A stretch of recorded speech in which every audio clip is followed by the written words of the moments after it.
یہ جو لفظ لعنت ہے یہ بڑا سخت لفظ ہے شریعت میں۔ لعنت کا مطلب ہوتا ہے کہ اللہ کی رحمت سے دور شخص، اللہ تعالیٰ کا دھتکارا ہوا شخص۔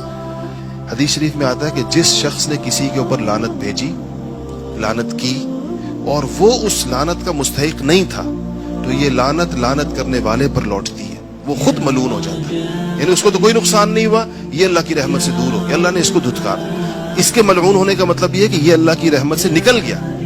اب آپ سوچیں، یہ جو سوشل میڈیا پر لوگ صبح سے شام تک سینکڑوں لعنتیں بھیجتے ہیں، تو اگر وہ جس کو بھیج رہے ہیں وہ واقعی ملعون نہیں ہے، تو یہ جو شخص ہے یہ تو ہو گیا، یہ تو نکل گیا۔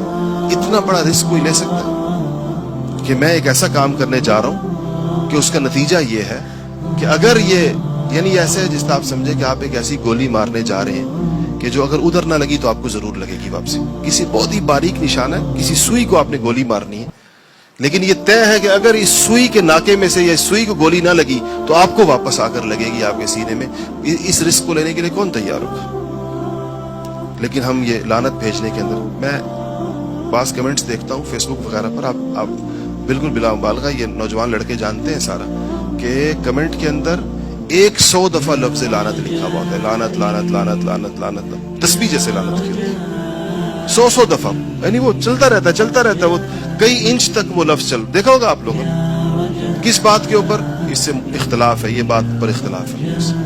تو آپ بتائیں کہ اگر یہ ہمارا رویہ ہو اور یہ ہمارے اخلاق ہو اس سوسائٹی میں، اس قسم کے معاشرے میں، اس چیز کو لاکھوں لوگ دیکھ رہے ہیں، پڑھ رہے ہیں، سیکھ رہے ہیں، نئے بچے سیکھ رہے ہیں اس چیز کو۔ جو پہلی دفعہ دیکھ رہا ہے، 13-14 سال کے بچے سوشل میڈیا کا استعمال شروع کرتے ہیں، وہ یہ دیکھ رہے ہیں، وہ سمجھ رہے ہیں کہ اچھا اس دنیا کے یہ آداب اور اصول ہیں، یہاں جس سے بھی آپ تھوڑا ڈس ایگری کریں اس کے اوپر ایک بوچھاڑ لعنتوں کی اس کے اوپر بھیج دیں۔ یہ اس دنیا کے چلنے کے طور طریقے ہیں۔